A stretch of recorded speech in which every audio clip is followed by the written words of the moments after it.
Hello and welcome. I'm Geeta Mohan and you're watching World Today. First up, breaking news coming in at the top of this bulletin.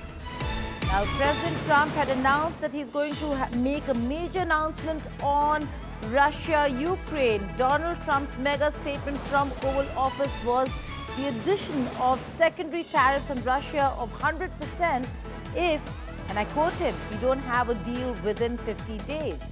Any secondary tariff would likely be on countries who continue to trade with Moscow. Trump also confirmed what had been previously said, that top-of-the-line weapons would be sent to Ukraine in an operation which would be coordinated by NATO. Another very important statement in terms of the cooperation between US and NATO. During the meeting between NATO Secretary General Mark Rutte, Trump said he was very unhappy with Russia and disappointed in President Vladimir Putin, adding that he wanted the war in Ukraine to end. Listen in. And one of the reasons that you're here today is to hear that we are very unhappy, I am, with Russia. But we're very, very unhappy with them, and we're going to be doing very severe tariffs if we don't have a deal in 50 days. Tariffs at about 100%. You'd call them secondary tariffs. You know what that means. Pranay Upadhyay, my colleague, joins me for more on this. Pranay, US has threatened a second round of 100% tariffs on Russia and those countries that continue to trade with Russia. This is a huge development from the days that we saw when he was siding with President Putin to now when he's siding with the Ukrainian President Zelensky. You're absolutely right, Geeta, on that count. On 20th February 2025, when President Donald Trump met Vladimir Zelensky of Ukraine in Oval Office, that was a different tone, tenor, and environment. And after that, when today he was meeting with the NATO Secretary General, there was a completely different environment. So the complete U-turn is visible after the 6 phone calls between President Donald Trump and President Vladimir Putin. Clearly, President Donald Trump has realized that it's not easy that he could stop that war, with just a phone call, with what he has claimed during his campaign, as well as after resuming the Oval Office. But clearly, one thing you can make out, Geeta, here, that as far as the bilateral trade is concerned, Russia is among the most sanctioned country right now as far as the US tariffs and US sanctions are concerned. Still, if you see the trade figures, the trade is heavily, lopsided, and there is a trade deficit between Russia and United States, about $3.5 billion bilateral trade figure as far as the current figures are concerned. And out of that $3.5 billion bilateral trade, it's like $300 billion of Russian import in the US market. So clearly, President Donald Trump is looking at secondary tariff, about 100% tariff. But I don't think so that tariff is going to be a detrimental factor for President Vladimir Putin to make a decision in this regard. But definitely, the kind of weapon he is planning to send to Russia-Ukraine battlefield, that is going to affect and impact the future course of his strategy towards Russia and the future course of peace deal. Right. Pranay, stay on with us. There are a lot of breaking news and interesting stories that are coming our way. Now, Trump has done it again, boasting of ending wars in Congo and averting a nuclear war between India and Pakistan. India has now reiterated that no third party had acted as a negotiator to end the precision strikes against Pakistan, which has been harboring terrorists and funding terrorist activities. But President Trump is unrelenting. Listen in. We've been very successful in settling wars. You have India-Pakistan. You have Rwanda and the Congo. That was going on for 30 years. India, by the way, and Pakistan would have been a nuclear war within another week, the way that was going. That was going very badly. And we did that through trade. I said, we're not going to talk to you about trade unless you get this thing settled, and they did. And they were both great leaders. We've been very successful in settling wars. You have India-Pakistan. You have Rwanda and the Congo. That was going on for 30 years. India, by the way, and Pakistan would have been a nuclear war within another week, the way that was going. That was going very badly. And we did that through trade. I said, we're not going to talk to you about trade unless you get this thing settled, and they did. And they were both great leaders. External Affairs Minister Dr. S. Jaishankar is in China. Jaishankar is visiting China for the first time in 5 years post the 2020 Galwan Valley clash. Ahead of External Affairs Minister's visit, China said Dalai Lama was a thorn in China-India relations. External Affairs Minister Jaishankar, who is in Beijing for Foreign Ministers' SCO meet, met with the Chinese Vice President, and then India-China ties were also discussed during the meeting. In his opening remarks at the meeting, Jaishankar said that India-China ties steadily improved since meeting between Prime Minister Modi and President Xi Jinping in Kazan last October. He also later met with his Chinese counterpart, a very important bilateral meeting with Wang Yi. The minister said he hoped discussions remained in positive trajectory. Jaishankar highlighted resumption of the Kailash Mansarovar Yatra. Jaishankar also said that international situation was very complex. China, meanwhile, said that succession of Tibetan spiritual leader, the Dalai Lama, was a thorn in China-India relations and that Tibet was a burden for India-China ties.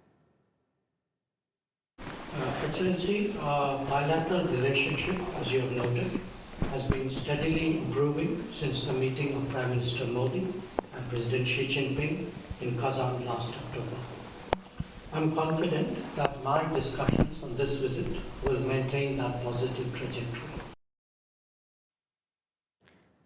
Pranay, the fact that we're looking at very important talks between India and China after a very long time, they have talked about the fact that there needs to be a resumption on many other areas, but border standoff still remains where it is, and terrorism certainly not mentioned in both the statements.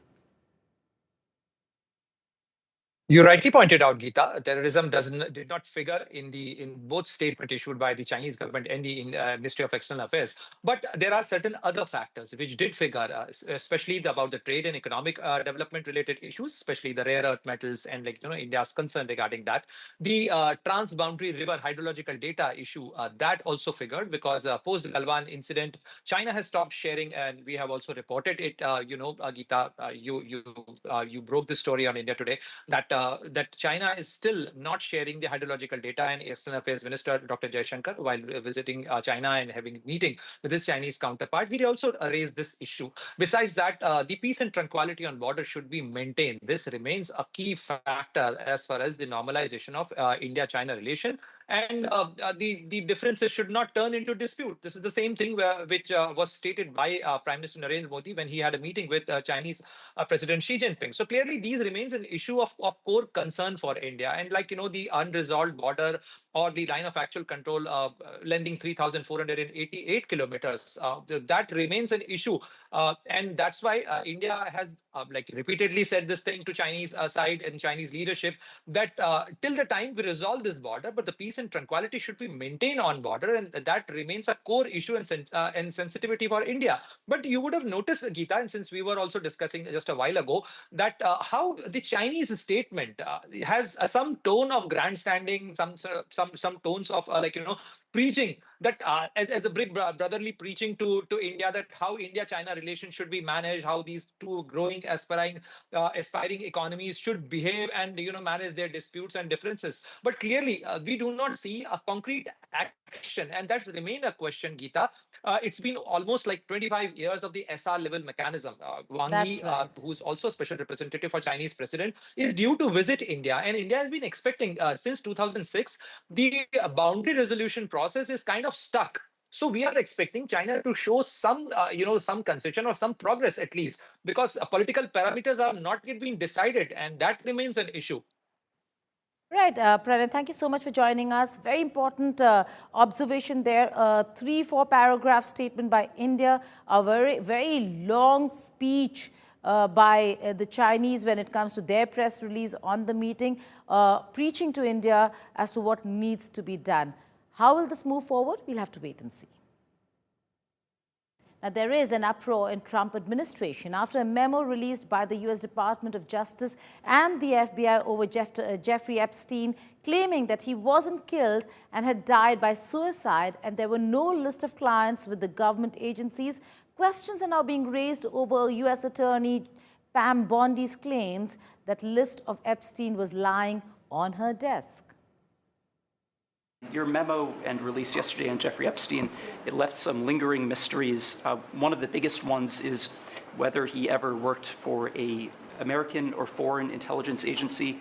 the former labor secretary who was Miami U.S. Attorney Alex Acosta, he allegedly said that he did work for an intelligence agency. So could you resolve whether or not he did? And also, could you say why there was a minute missing from the jailhouse tape on the night of his death? Sure, if I Pam, could. could I just interrupt for Sure. 1 second? Are you still talking about Jeffrey Epstein? This guy's been talked about for years. You're asking, we have Texas, we have this, we have all of the things. And are people still talking about this guy, this creep? That is unbelievable. Do you want to waste the time, and do you feel like answering? I don't mind answering. I mean, I can't believe you're asking a question on Epstein. And that is how the Jeffrey Epstein's ghost rose from the dead. The release of a memo by the US Department of Justice and FBI said, after an exhaustive investigation, it was concluded that no incriminating client list of Jeffrey Epstein was found. And that Epstein committed suicide in his cell and was not murdered. But this is in stark contrast to the US Attorney General Pam Bondi's February interview to Fox News, where she said the Epstein client list was sitting on my desk right now. It's sitting on my desk right now to review.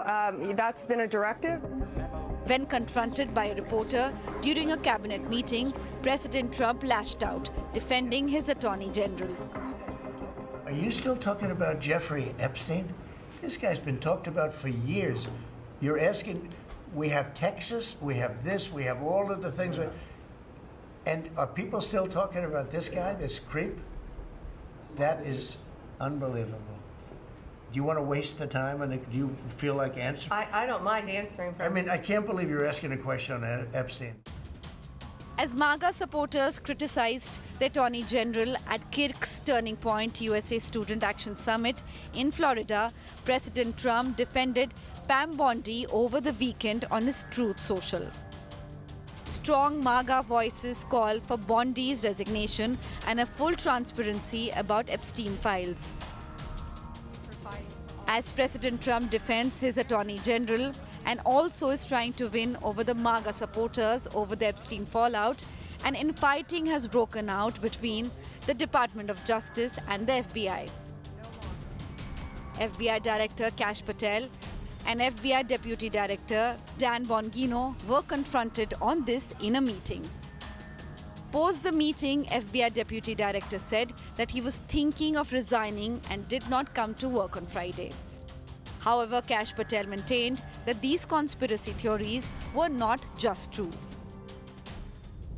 Jeffrey Epstein was a disgraced financier and convicted sex offender. His case was also high profile because of his ties with wealthy, high-profile people.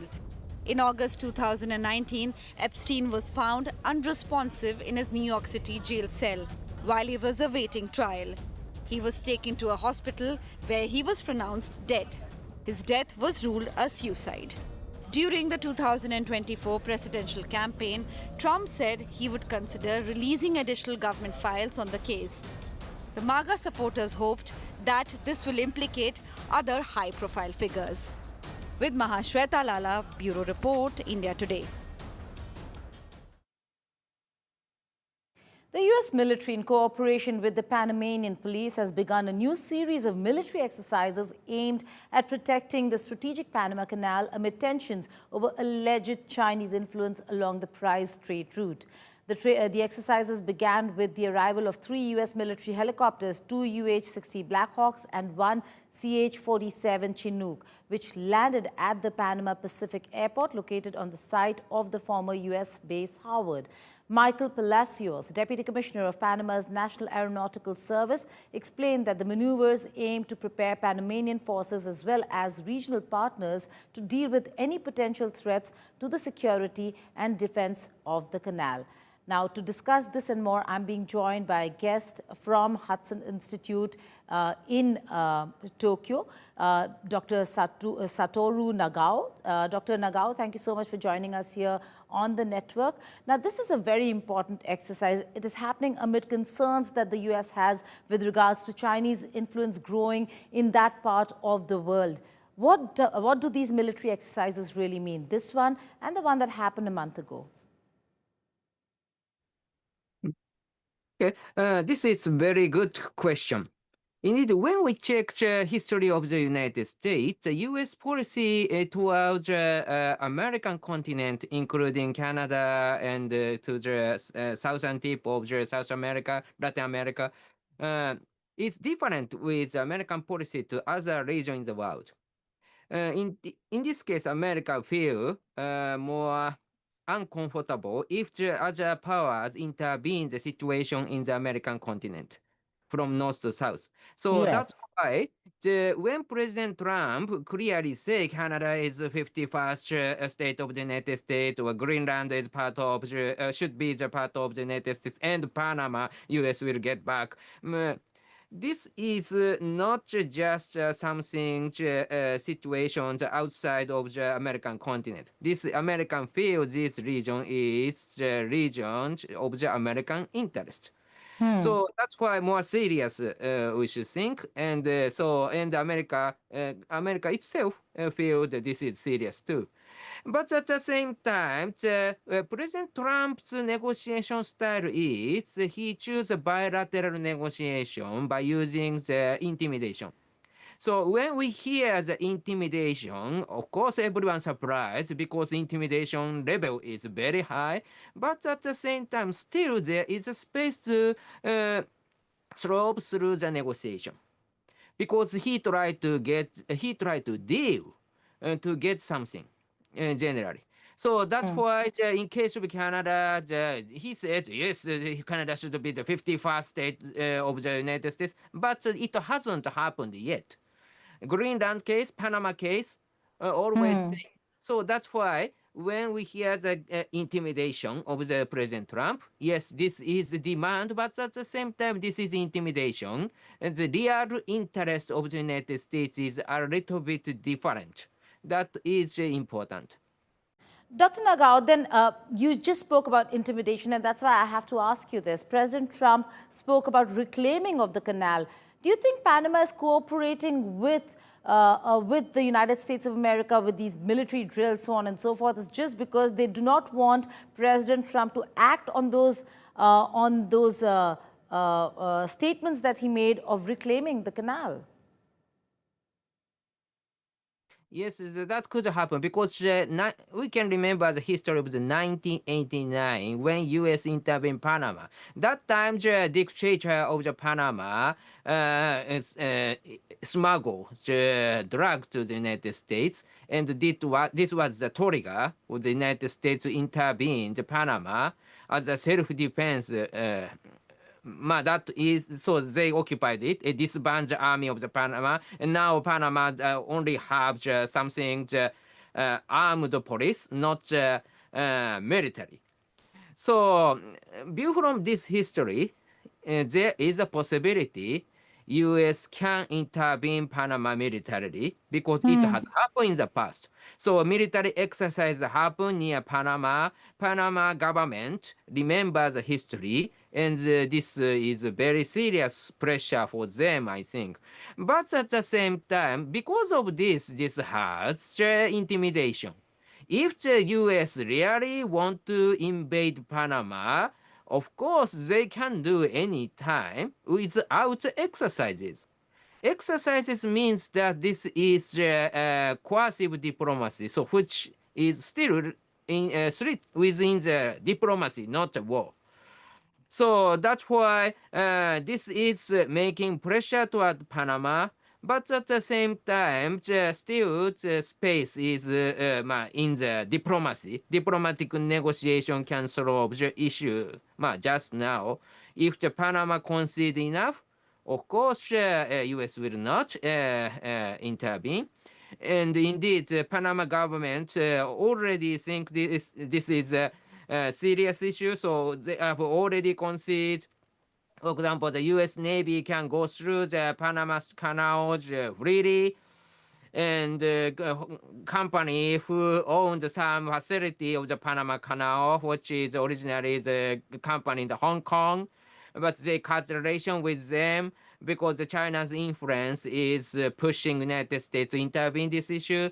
So that's why the Panama tried to concede. This means that if Panama concede enough, through the negotiation it will through.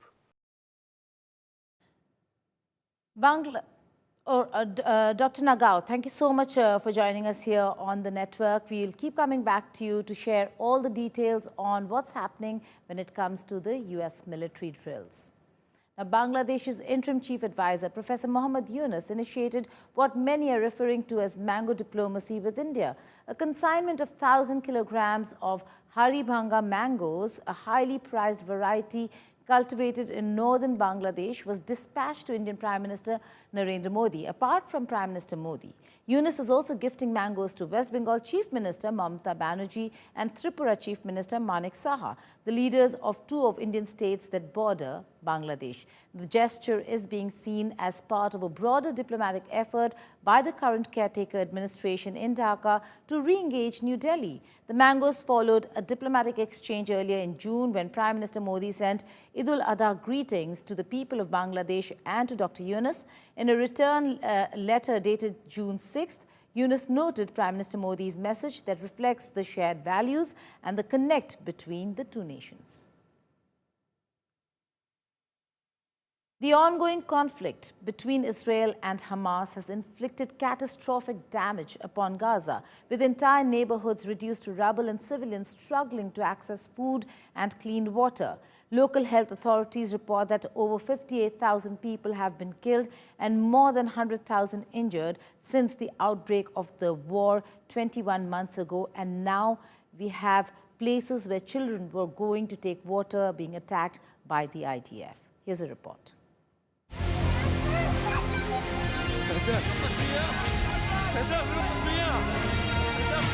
The suffering of the people in Gaza continues to deepen with each passing day. In a heartbreaking recent incident, an Israeli airstrike killed 10 people, 6 of them children, as they waited to fill water containers in central Gaza. Dozens more were wounded in the attack. There's no place or even 1 centimeter in the Gaza Strip, from Rafah in the south to Beit Hanun in the north, that is safe because of the Israeli aggression and these strikes and this war. This is a war of ethnic cleansing that Netanyahu and his army are doing. There is no safe place. Video showed multiple casualties, including children, amid buckets and water carriers. The Israeli military has acknowledged the strike, calling it a technical error, and stated that the incident is under review.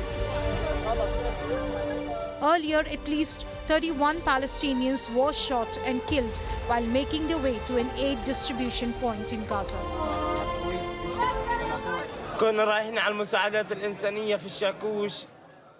We were going to the humanitarian aid in Al-Shakush. When we entered, they shot 30 people.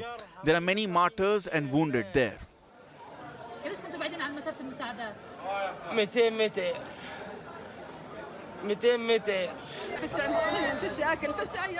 Young people go to bring food. This is not food. This is killing young people. This is the blood of Muslims. This is a lie they brought and presented to us.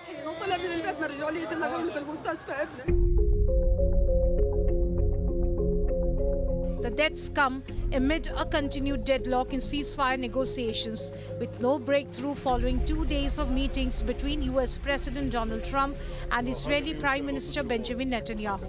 Meanwhile, speaking to the media, President Trump expressed hope that progress would be made soon. Gaza, we are talking, and hopefully we're going to get that straightened out over the next week. Let's see what happens. As of now, more than 58,000 people have been killed since the start of the war between Israel and Hamas. With Neha Kumari, Bureau Report, India Today. That's all in this edition of World Today. But before I go, here's an interesting story. From runway to record books, the iconic Birkin bag just fetched a jaw-dropping $10 million at an auction, making it the most expensive handbag ever sold. Take a look at the report. Goodbye and take care.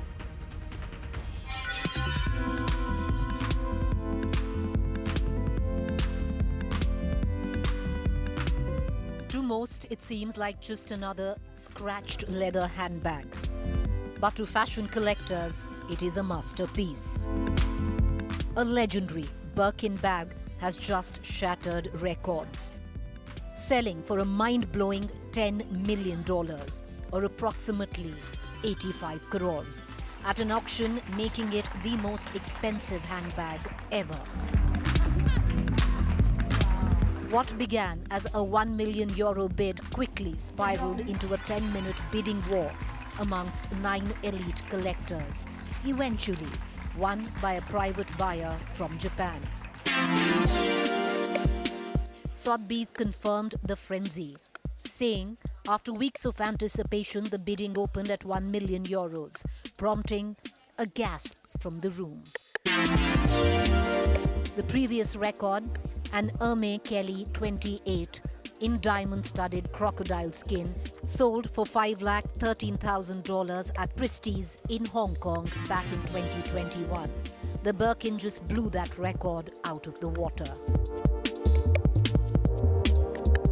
Born in 1984 from an in-flight conversation between actress Jane Birkin and Hermès CEO Jean-Louis Dumas, the iconic bag began as a sketch on an airplane sick bag.